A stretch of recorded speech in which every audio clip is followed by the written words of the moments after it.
बिस्मिल्लाहिर्रहमानिर्रहीम और अस्सलाम वालेकुम। 28 जनवरी और पाकिस्तान में मंगल की शाम। आज अभी तक की अहम खबरें और मेरा तज्जिया। सबसे पहली खबर आपके सामने रखनी है कि पाकिस्तान में अगले चंद हफ्तों या महीनों के लिए लापता अफराद का मामला मुकम्मल तौर पर हल हो गया है। आप खुश हो गए होंगे कि चले, ये बहुत बड़ा मसला था बलूचिस्तान से और अब तो पंजाब में तहरीक इंसाफ के लोगों को भी लापता किया जाता है, तो ये मसला तो पक्का पक्का हल हुआ। और आप जानना चाहते होंगे कि मसला कैसे हल हुआ। ये मसला ऐसे हल हुआ कि लापता अफराद का जो कमीशन है उसके जो चेयरमैन बनाए गए थे वो आज इंतकाल कर गए हैं, अपने खालिक हकीकी से जा मिले हैं, अल्लाह उनकी मगफरत फरमाए। हाल ही में जब वो बिस्तरे मर्ग पर थे तो उनको लापता अफराद के चेयरमैन के तौर पर नामजद किया गया था। अब उनका इंतकाल है, उनकी फैमिली के साथ हमारी ढेरों हमदर्दी और दुआएं, लेकिन उसके साथ साथ अपनी किस्मत पर हंसिए कि लापता अफराद का मामला जो इस वक्त बहुत बड़ा मामला है पाकिस्तान के अंदर। आए दिन आप देखते हैं कि मारंग बलोच हों या दूसरे लोग बलूचिस्तान से हों, माएँ बहनें बेटियां आए दिन एहतजाज कर रही होती हैं। उनके एहतजाज पर कभी आंसू गैस, कभी शेलिंग, कभी वाटर कैनन्स और कभी मोबाइल फ़ोन सर्विस बंद कर देनी और कभी उनको उठा के थानों में बंद कर देना, ये आए दिन होता चला आ रहा है। लेकिन दूसरी तरफ हुकूमत की संजीदगी गौर कीजिए कि वो ये है कि इन लापता अफराद का कमीशन के जो चेयरमैन इससे पहले थे या हेड थे वो जस्टिस रिटायर्ड जावेद इकबाल थे। उनको हटाया गया इस पोजीशन से और उनकी जगह पर जिन को लाया गया वो जस्टिस रिटायर्ड फ़कीर खोखर थे। और वो बिस्तरे मर्ग पर थे, हॉस्पिटल में थे। और उनको इन हालात में, मेरा ख्याल है हफ्ता या डेढ़ हफ्ता पहले, उनको इन हालात में इस लापता अफराद के कमीशन का हेड लगाया गया। जिस दिन ये अपॉइंटमेंट हुई हमने आपके सामने तस्वीर रखी थी, क्योंकि उस दिन एक सीनियर पॉलिटिशियन उनकी तीमारदारी करने के लिए हस्पताल पहुंचे थे। अब जस्टिस खोखर जो हैं वो अपनी बीमारी की वजह से अब एक हफ्ते के बाद या डेढ़ हफ्ते के बाद इस तैनाती के वो खालके हकीकी से जा मिले हैं। असल में तो लापता अफराद का पूरा मामला ही ये चाहते हैं कि खालके हकीकी से जा मिले और कोई सवाल पूछने वाला ना हो। ये इनके कारनामे हैं। और उसके बाद ये कहते हैं कि लोग हम पर तनकीद क्यों करते हैं, लोग हमसे सवाल क्यों पूछते हैं। जब उनकी तकर्री की गई तो जाहिर है ये तमाम चीज़ें जहन में रखनी चाहिए थी। उनकी सेहत, वो हॉस्पिटल में एडमिट थे और बिस्तरे मर्ग पर थे। उनकी जो तस्वीर आई थी उससे नज़र आ रहा था कि वो शदीद अलील है। बहरहाल अगली खबर की तरफ बढ़ते हैं। अगली खबर इसी से रिलेटेड है और वो खबर है लकी मरवत, जहाँ पर एटॉमिक एनर्जी कमीशन के मुलाजमीन को अगवा किया हुआ है और उनमें से चंद को छुड़वाया गया था, ज़्यादातर अभी भी अगवा हैं। और अब जो अहले इलाका है लकी मरवत के, वो एटॉमिक एनर्जी कमीशन के मुलाजमीन के अगवा के ख़िलाफ़ एहतजाज कर रहे हैं। शटर डाउन हड़ताल है और इस हड़ताल में जो बहुत ही मानी खेज़ या सनसनी खेज़ बात है वो ये है कि अब पुलिस भी शामिल हो गई है। जी हाँ, पुलिस भी एहतजाज कर रही है और वो पाकिस्तान के सिक्योरिटी के इदारे, जाहिर है फ़ौज से, वो इस बात का तकाजा कर रहे हैं कि इन लोगों को बाजियाब करवाया जाए। ये अगवा गालिबन कोई 3 से 4 हफ्ते हो गए हैं, अब 2.5 हफ्ते से तो ज़्यादा वक्त हो गया इनको अगवा हुए।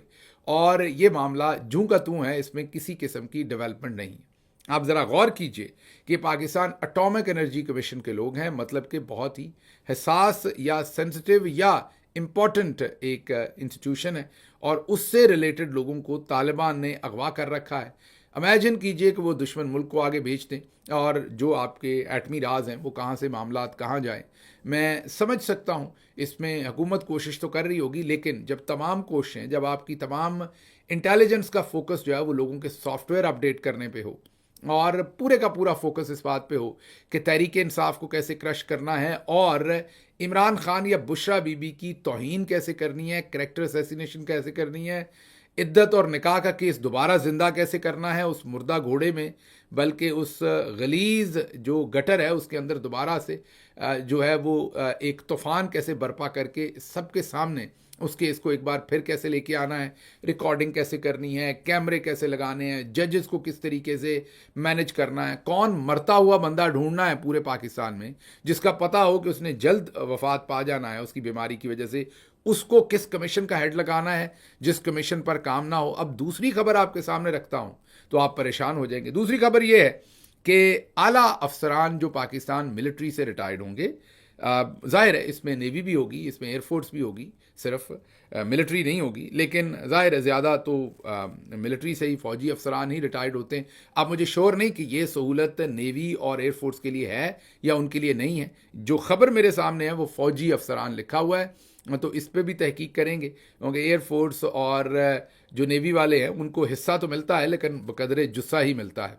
तो अब मुझे ये नहीं पता कि इस खैर ख्वाही में, नेक नामी में, इस आला तरीन काम में उनको भी शामिल किया गया है या उनको शामिल नहीं किया गया।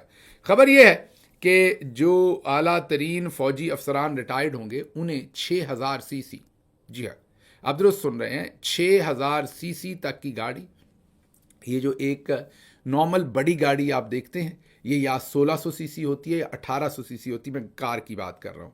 ये होंडा, टोयोटा, ये इस तरह की जितनी भी गाड़ियाँ आप देखते हैं, और ज़्यादा से ज़्यादा आपको इस तरह की गाड़ियाँ जो सड़क पे नज़र आएंगी वो शायद वो हो सकती हैं कोई 2000 सीसी हो। जो बहुत सारी लैंड क्रूज़र्स हैं वो भी 4000 5000 सीसी तक होती हैं। ये 6000 सीसी आप समझ सकते हैं कि बहुत ही कोई हाई पावर्ड जो एसयूवीज़ हैं या बड़ी गाड़ियां हैं वो हैं। इनके ऊपर टैक्स की जो शरह है वो बहुत ज़्यादा है और 300% से भी ज़्यादा कई दफ़ा टैक्स लगता है। अब जो फ़ौजी अफसरान रिटायर्ड होंगे उनके लिए ये सहूलत दी गई है। आला फ़ौजी अफसरान, ये जो नीचे होंगे उनके लिए नहीं, जो आला तरीन फ़ौजी अफसरान रिटायर्ड होंगे, और वो ये कोई 1 2 4 की बात नहीं हो रही, ज़्यादा तादाद में, मेरा ख्याल मेजर जनरल या अबव का होगा। ब्रिगेडियर साहबान को तो शायद ये सहूलत ना मिले, ये मुझे श्योर नहीं है, ये तो इस खबर के बारे में ISPR ही मज़ीद बता सकता है। लेकिन खबर यह है कि आला फ़ौजी अफसरान की रिटायरमेंट पर वो एक नहीं 6000 सीसी की गाड़ियां इंपोर्ट कर सकते हैं और उनके ऊपर उसका कोई टैक्स या किसी किस्म की कस्टम ड्यूटी नहीं होगी। अब एक मोहतात अंदाजे के मुताबिक ये जो बड़ी गाड़ियां हैं, जैसे मैं आपको एग्जांपल दे देता हूं कि अगर आप लक्सस की 570 जो है वो अमेरिका में 1,30,000 $1,40,000 की मिल जाती है।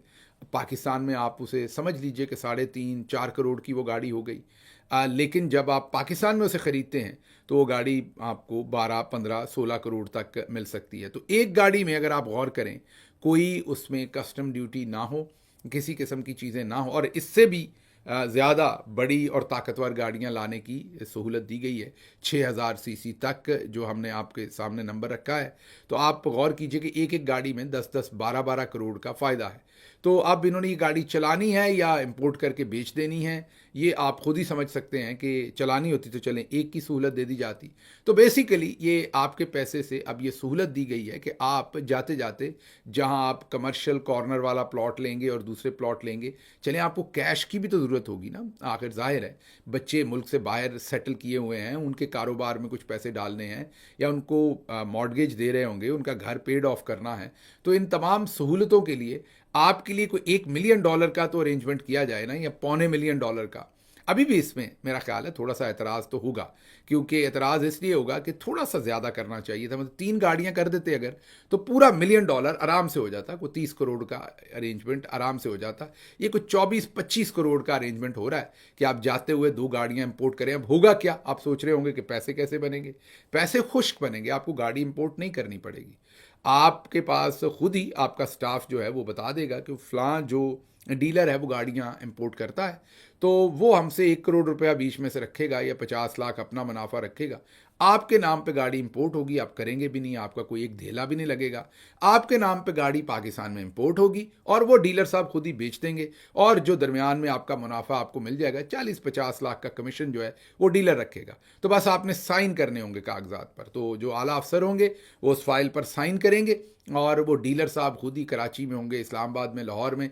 उन्होंने गाड़ी या तो पहले से इंपोर्ट की होगी या वो कर लेंगे with in couple of weeks, और वो गाड़ी पाकिस्तान आएगी, वो बिकेगी, आपको आपके पैसे विद इन फ्यू वीक्स। और अगर आप आला पोजीशन पे हुए तो आपको, अभी आप रिटायर्ड होने वाले हुए, तो आपको ये सहूलत जो है वो गाड़ी बिकने से पहले ही कैश आपके पास पहुंच जाएगा। और ये वाइट मनी होगी जिसके ऊपर कोई टैक्स नहीं होगा, जिसके ऊपर कोई आपकी रिस्पॉन्सिबिलिटी नहीं होगी। तो दूसरे लफ्ज़ों में आपको एक वाइट मनी का ट्रेल भी बना के दिया जाता है कि अगर आपने दाएं बाएं से कोई मामला किया है तो आप कोई 20-25 करोड़ तो अपने अकाउंट में सीधा कर लें। तो ये सहूलत आई है 6000 सीसी तक की गाड़ियां, आला फौजी अफसरान जो हैं वो अब रिटायरमेंट के ऊपर जाते जाते उनको ये 2 गाड़ियां दी जाएंगी। अच्छा जी, अगली खबर आपके सामने रखते हैं और वो है अडयाला जेल से, जहां पर इमरान खान साहब की सहाफ़ियों से गुफ्तगू हुई है, जहां पर यह सवाल पूछा गया कि आपको ऑफ़र की गई है कि आप खामोश हो जाएं, क्योंकि आज आमिर इलियास राणा साहब, जो कि बहुत सीनियर जर्नलिस्ट है और प्रो नून लीग भी उनका थोड़ा सा बयानिया होता है, प्रो इस्टेब्लिशमेंट भी होता है। आमिर इलियास राणा साहब जो हैं वो फरमाते हैं कि पहले भी इमरान खान को कहा गया कि खामोशी इख्तियार करें, उन्होंने नहीं की। अब भी इमरान खान को दोबारा से कहा गया कि आप चंद दिन की, जी हाँ, चंद दिन की। आपको पता है मामला शुरू हुआ था 3 साल से, फिर मामला आया 2 साल पे, फिर मामला आया 1 साल पे, फिर मामला आया 6 महीने पे, फिर मामला आया 3 महीने पे, और अब यह कहा जा रहा है कि यार चंद दिन ही खामोश हो लो इमरान खान, चंद दिन खामोश हो लो आप, तो हम आपको आज़ाद भी कर देते हैं, सब कर देते हैं। मैं नहीं कह रहा, ये आमिर इलियास राणा साहब कह रहे हैं कि अब दोबारा बैरिस्टर गौहर की मुलाकात होगी, ये वो रिपोर्ट कर रहे हैं, और इमरान खान को ये कहा जाएगा कि आप चंद दिन खामोश हो जाएं और आपके सारे मामला जो हैं वो हम ठीक कर देंगे।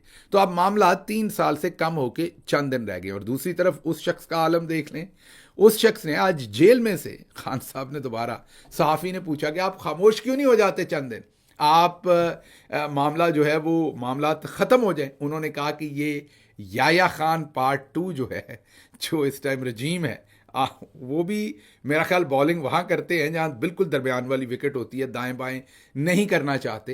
उन्होंने कहा ये चाहते हैं कि खामोश हो जाऊं, मैंने किसी की कोई चोरी की हुई है मैं खामोश हो जाऊं, मैंने कोई डील ली है, मैं मुल्क से भाग रहा हूं कि मैं खामोश हो जाऊं। मैं क्यों हूं खामोश, मैं कोई गलत बात कर रहा हूं, मैं अपना हक मांग रहा हूं, मैं अपना जो मेरा पॉइंट ऑफ व्यू है वो दे रहा हूं, तो मैं क्यों खामोश हो जाऊं, मैं चोर हूं। तो उसके ऊपर सहाफ़ी आगे से लाजवाब हो गए। खैर खान साहब ने आज एक ट्वीट भी किया है और मीडिया से भी बातचीत की है, जिसमें उन्होंने बताया कि ये मुज़ाकरात हमने ख़त्म कर दिए हैं, क्योंकि ये सब ढोंग था और हम इस मुज़ाकरात में गए इसलिए थे कि इनका ये जो ढोंग है इसके एक्सपोज कर सकें। ना इन्होंने कमीशन बनाना था, ना ये बना सकते हैं, क्योंकि जैसे ही ये 26 नवंबर की कत्लो गारत और 9 मई पर कमीशन बनाएंगे तो ये बिल्कुल एक्सपोज हो जाएंगे, जो ये किसी सूरत नहीं चाहते। अच्छा जी, अलीमा खानम साहबा ने भी इमरान खान का एक बयान जो है वो आज आप तक पहुंचाया, और वो ये है कि आपने हर सूरत तरसीलात ज़र जो हैं उनको हर सूरत आपने जो है वो अब कम से कम करना है पाकिस्तान के अंदर। उसकी वजह आपके सामने है, इनसे मुज़ाकरात करके देखने की भी कोशिश की गई, लाशों का अभी तक नहीं पता, जो लोग मिसिंग हैं और जिनको शहीद कर दिया गया, दफन हो गए, उनके ऊपर भी किसी किस्म की दादरसी नहीं है। जो पाकिस्तान का मैंडेट लूटा हुआ है आवाम का, उस पर भी कोई दादरसी नहीं है। तो एक ही तरीका बचता है, महज़ब तरीका, और वो यही है कि तरसीलात ज़र का बाइकआउट किया जाए और इन्हें फाइनेंशियल कंस्ट्रेंट दे के, क्योंकि इन्होंने तो चोरी करनी है ना, इन्होंने माल पानी बनाना है। आपके सामने अभी 6000 सीसी की गाड़ियाँ रखी हैं, दूसरी तरफ जो मेंबराने कौमी असम्बली हैं उनमें माजरत के साथ उसमें पीटीआई के एमएनएस भी इस्तेमाल हो गए, उन्होंने अपनी 200% तनख्वाहें बढ़ा ली। तो ये जो अलीट है, अशराफिया है, इन्हें तो माल पानी चाहिए किसी भी तरह से, और वो माल पानी तभी आता है जब आप तरसीलात ज़र बेचते हैं और ये कर्जे लेते हैं। लेकिन यहाँ इंपॉर्टेंट बात यह है कि अगर आप तरसीलात ज़र कम भेजेंगे तो इन्हें कर्जे भी नहीं मिलेंगे, क्योंकि इनका अकाउंट जो है वो फिर बैलेंस नहीं रह जाएगा। तो आप अगर तरसीलात ज़र कम करेंगे, इमरान खान साहब ने आज फिर पैगाम दिया है, मेरी भी आपसे बहुत ही हम्बल रिक्वेस्ट है कि तरसीलात ज़र भेजना बंद करें, ताकि इन्हें 1-2 महीने जो है वो थोड़ा सा एक इन्हें एहसास हो कि ये क्या कर रहे हैं मुल्क के साथ, इनके लिए फाइनेंशियल कंस्ट्रेंट क्रिएट हो जिसमें ये तमाम जो अपने अल्ले तल्ले खर्चे पूरे ना कर सकें। इनको नशा है करप्शन का, जब पैसा ना हुआ और ये करप्शन ना कर सके तो फिर हो सकता है ये किसी सिमत जो है आए और इस मामले में से कोई बात आगे निकल सके।